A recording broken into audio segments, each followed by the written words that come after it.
Come join me today as I spend a cozy day crafting, decorating a notebook cover, cooking, sewing buttons onto a black coat, and I will share the story of the great pumpkin delivery. This video is kindly sponsored by Ohuhu. More about that later on.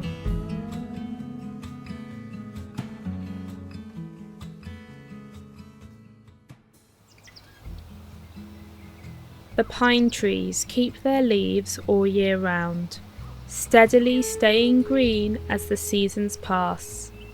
They watch the changing landscape, content in their evergreen.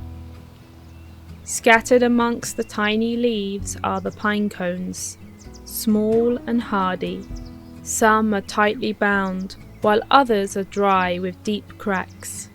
Those are the ones that are needed inside to adorn the tabletops and scatter along the sideboards.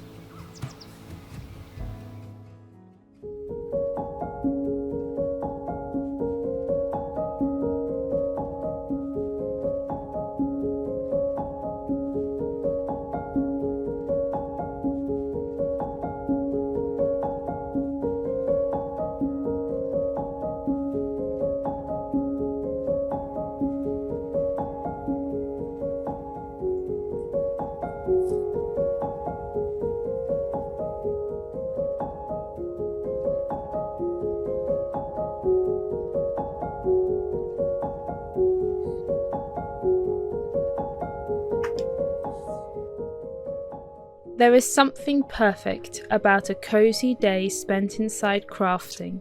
As grey clouds gather outside and the wind develops an energy that it has lacked all summer, I settle down with a warm drink, a couple of videos to watch, and I gather my supplies.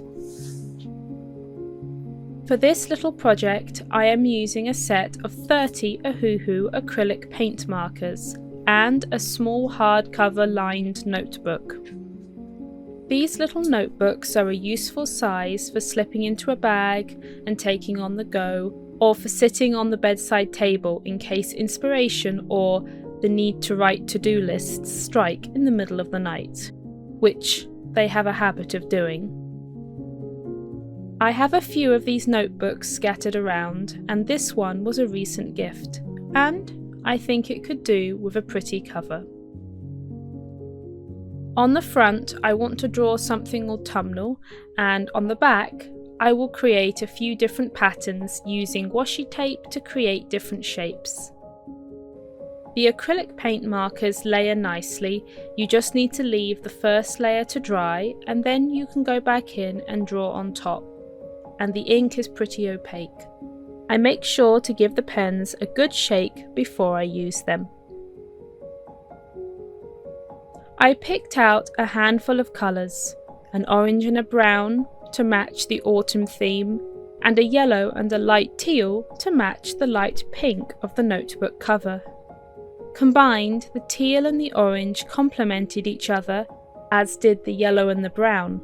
Not a traditional autumnal colour palette, but one that I think looks lovely.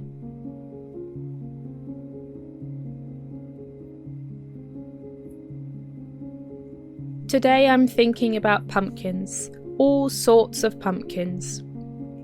The large county fair winning orange ones, perfect for carving and for decorating the front porch. The strange knobbly ones, their skins bubbled and raised into hundreds of bumps. Those are unusual and cool in their own way. Little white ones, cute and fairy-like, ready to decorate the kitchen table in a minimalistic apartment. Orange and white, green and yellow, large and small. Some have stripes, others do not. Coming in all shapes and sizes and ready to keep well into the winter, nothing says autumn harvest quite like a pumpkin.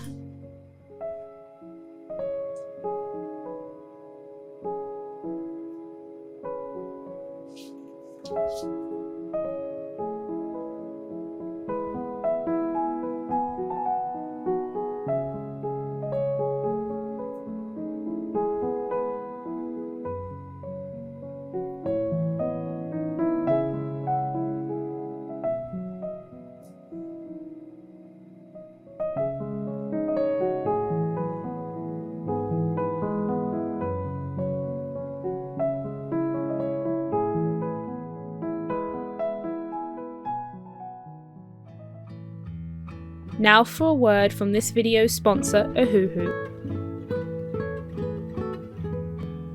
Ohuhu creates quality and affordable art supplies, from a wide range of markers to paints and sketchbooks. The acrylic markers come in a range of 30 vibrant colours. Those include 15 base colours, 6 fluorescent and 9 metallic. The markers are double-ended with a fine and a round nib. The colours are opaque and easy to apply to multiple surfaces, from wood and stone to ceramics, making them good for all sorts of creative projects. Give them a shake before use and you're good to go. You can find more information at ohuhu.com or click the links in the video description. Thank you Ohuhu for supporting the channel.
As the paint pens are waterproof, I did not varnish the notebook cover today. But as it will get lots of wear, I might go in and add a coat or two of matte varnish later. However, it's not a necessary step. As the wind swirls around outside, I enjoy myself sitting at my desk with a pack of pens and a craft project. All the while, I'm also thinking about the next short story I want to write. Something that has pumpkins in it. Lots of pumpkins. Perhaps even too many pumpkins. Then I remember an old photo I once saw somewhere online. A faded black and white photograph of a group of little boys standing outside a grocery store. Then, in a flash, I had my story. Some stories take a long time to come, while others form in an instant.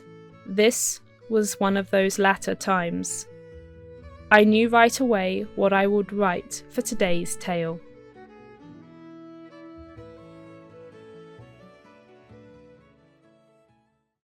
Full stop. Can't believe I live in your thoughts. I think about you all the time, morning, evening, and midnight. Such a wonderful delight. Forgo, give up everything that I own.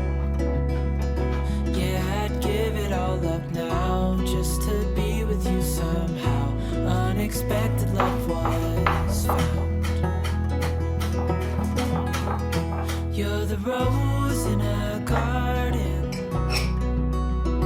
and it shows if I'm honest.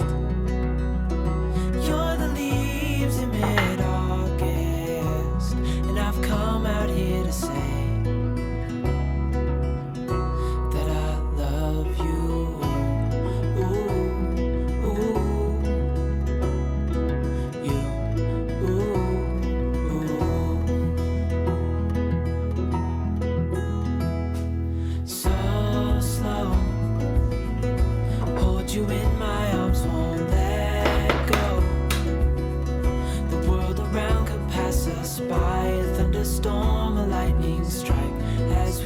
hold each other tight. You're the rose in a garden, and it shows if I'm honest. You're the leaves in mid-August, and I've come out here to say that I love you. Ooh, ooh, you, ooh, ooh.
The Great Pumpkin Delivery, a short story by Ida Williams.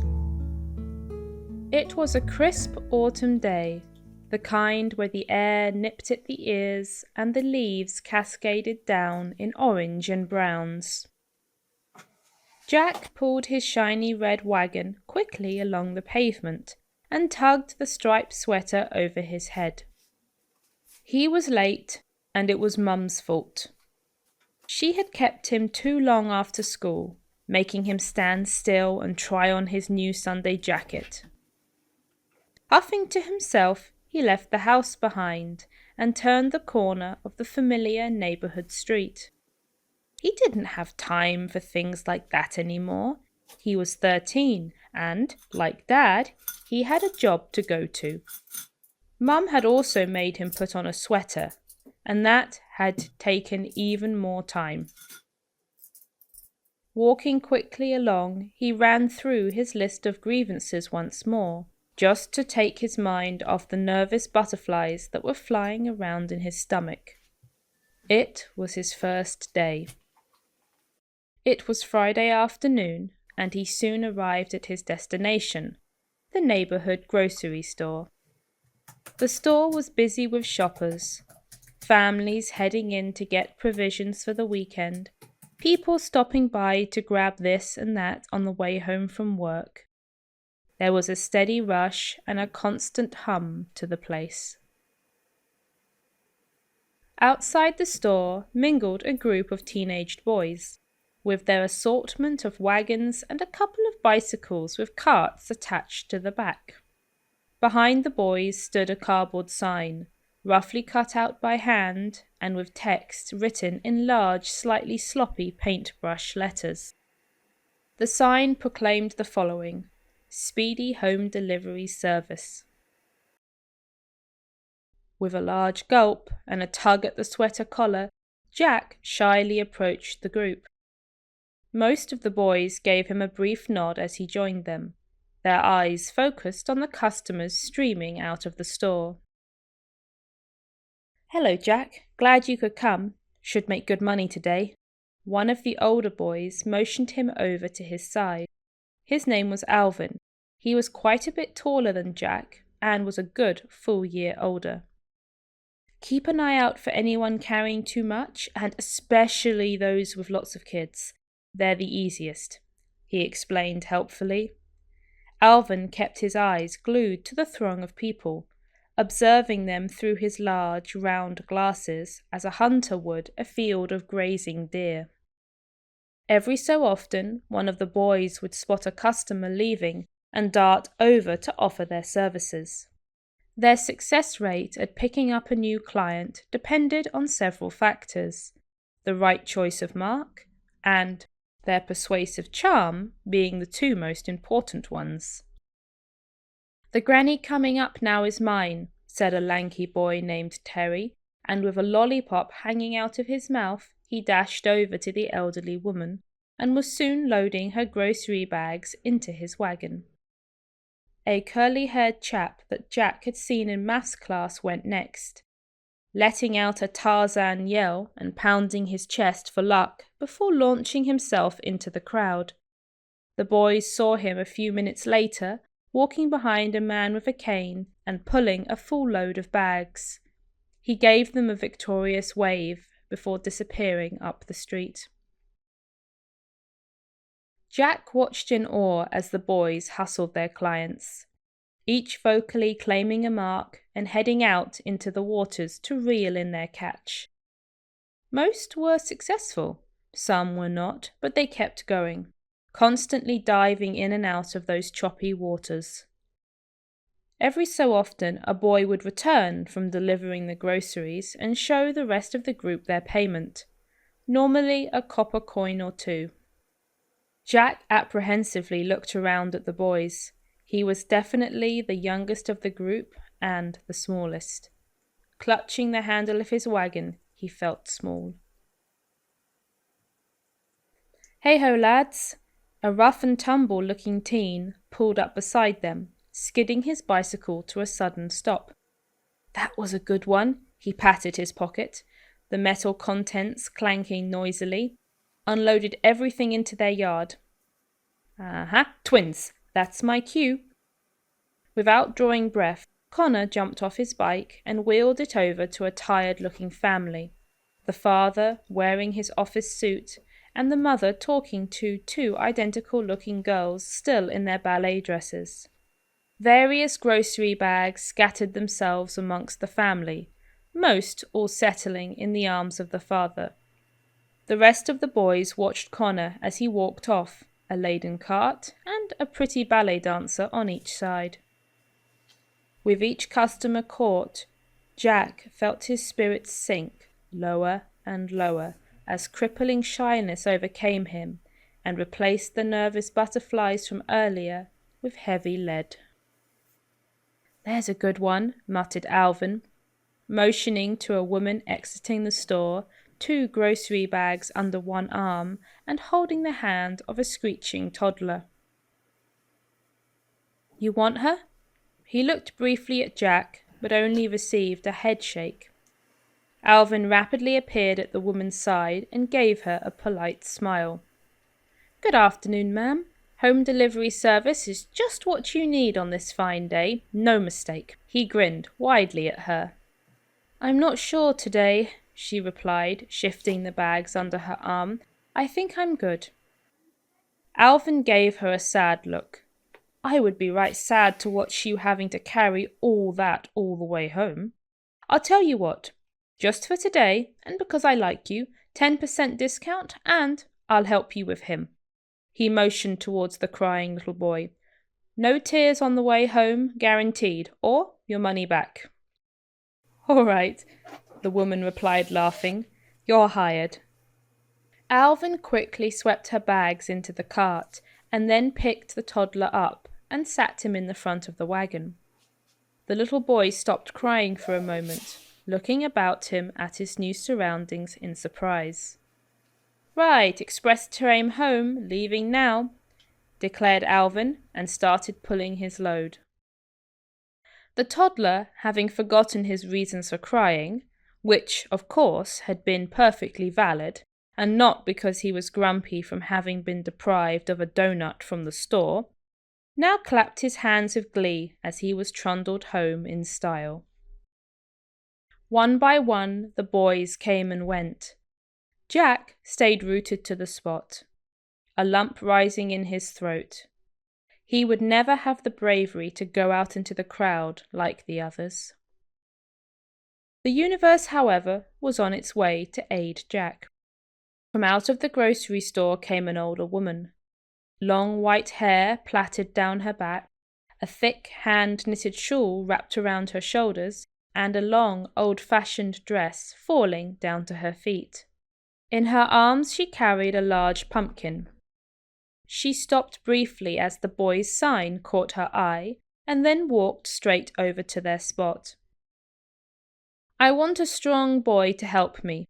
The old woman cast her eyes from the sign down to the remaining boys. Terry had only just left again, and neither Alvin or Connor had returned. The few that were left were talking amongst themselves. That is, all except one. She looked at Jack and at his shiny red wagon. "I guess you'll do then." Without waiting to hear a reply, she put the pumpkin down into the wagon and then set off down the street. "Come on, I haven't time to waste. Too old." Jack was rooted to the spot for a moment, staring at the pumpkin and its unexpected appearance in his wagon. Luckily, one of the other boys gave him a sharp elbow in the ribs. "Get going!" Jack was never sure how he started moving, but movement he made, and before he could think, he was following the woman down the street. She soon stopped outside a greengrocer and came out a moment later with 2 more pumpkins. "Are you planning on helping an old lady?"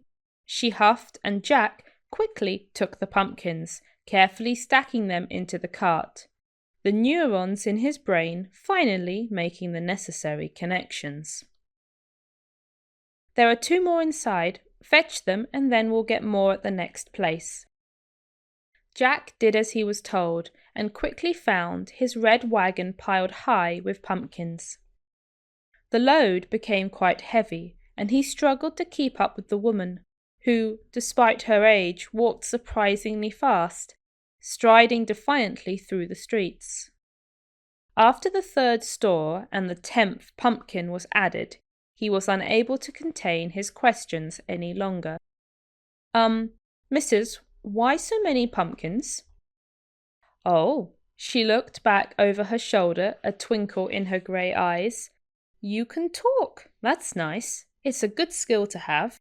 Some don't share my opinion, but most in this world are fools anyhow. As for the pumpkins, I need them." "What for?" "Oh, follow-up questions. Very good," she chuckled. "I'm making pies, if you must know." Jack nodded. He was very partial to pumpkin pies. "How many pies?" A sensible lad would take a moment to look at his wagon and guess a great many. She paused by yet another shop and repeated her pumpkin purchase. In each shop, she bought between 2 and 4 pumpkins, always leaving some stock behind. "Missus, why not get them all from one place?" asked Jack once again.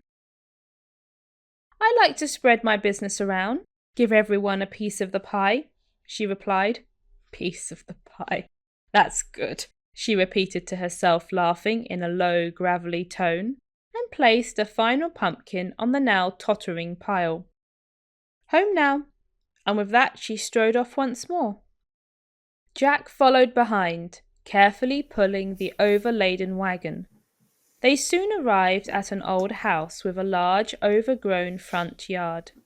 Tucked at the end of a row of modern houses, the lot looked a bit out of place, as if it was a relic from another time and place. In one corner of the yard, sticking up through the grass, was the base of a large covered wagon, its fabric covering long gone, and the wheels now floating in a sea of green. "It's old, but it was here before all the others," she said, gesturing towards the house. "Seen it all, we have. Now, make me a nice pile by the front door." Jack spent a good 15 minutes carrying in the pumpkins, one after the other.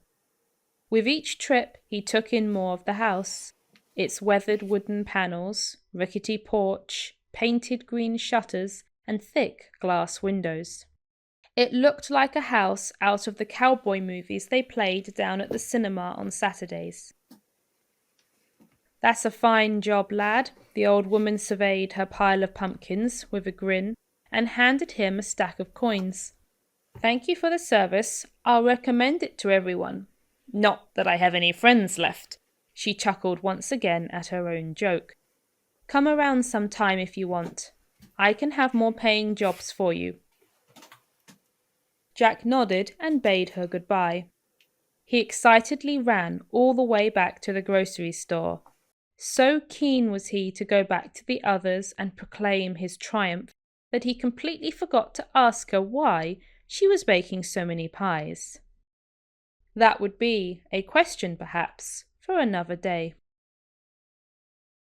"Boy, that's a haul," gasped Alvin as Jack held out his hands and showed the boys his handful of coins.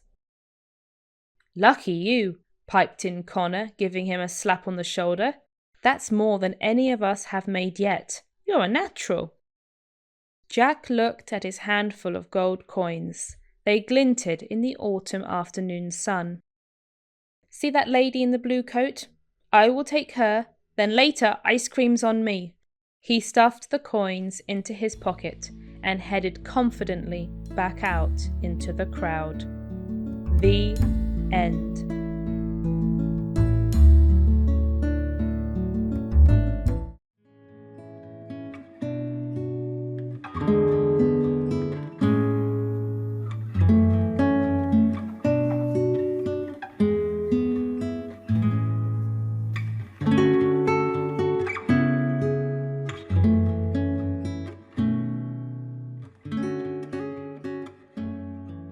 The black coat had seen a long and hard winter. It had felt the cold winds of November, the chill of January, and the rains of February. Each day it had hung on the coat rack, ready each morning to fulfill its purpose.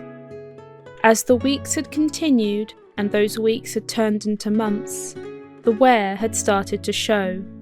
Its gold and shiny buttons started to feel loose, the threads slowly wearing away, and then, one by one, they broke.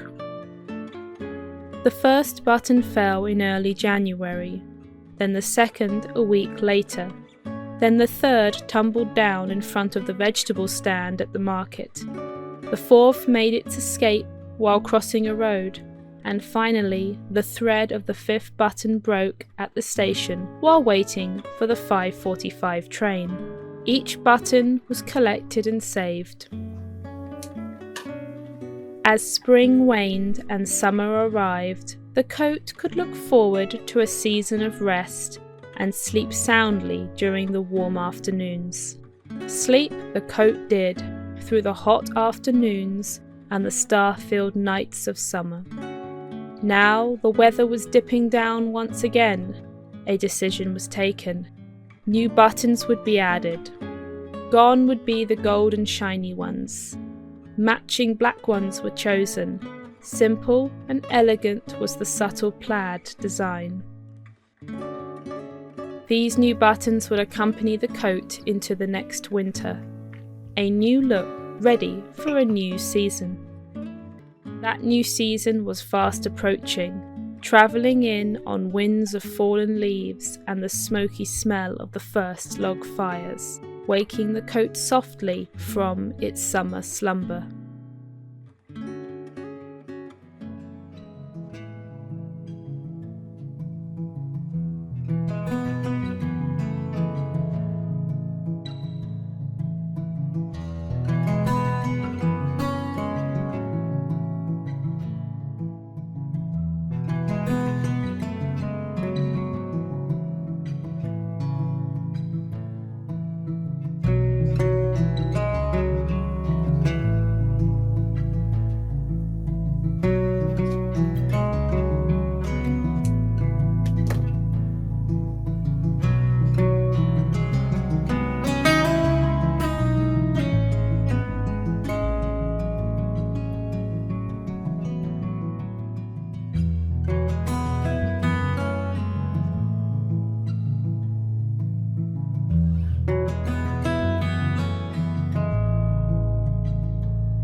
I hope you all enjoyed the story today.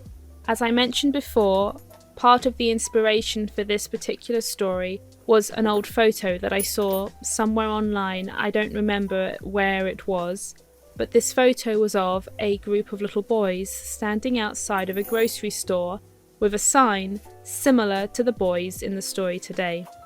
I thought it was such a sweet idea, and one that was very entrepreneurial of the boys, a good way for them to earn some extra money after school. I really enjoyed the dynamic between the boys in the story and their different personalities and sales techniques.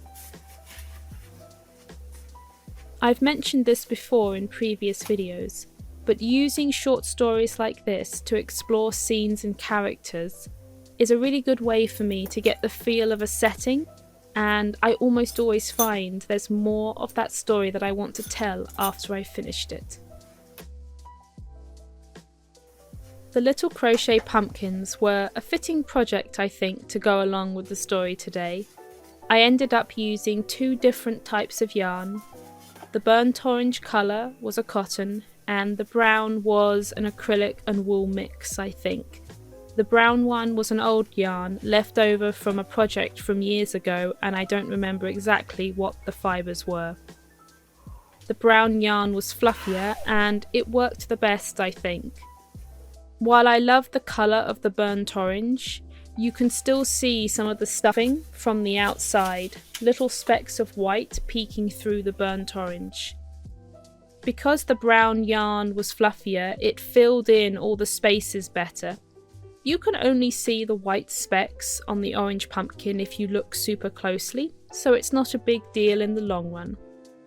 For the pumpkin stalks, I used 2 little pine cones that I collected from the pine trees outside. I love the combination of textures between the yarns and the pine cones. Thank you for watching today's episode. If you're new, welcome, my name is Ida. On this channel I share short stories from the world of Meadow Afternoon, along with behind the scenes of my novels, a little bit of slow living, cooking and crafting. If you'd like to learn more about the world of Meadow Afternoon, you can find a link to my website below. Feel free to say hello in the comments, and please consider subscribing so you don't miss the next issue of Meadow Afternoon. Until next time.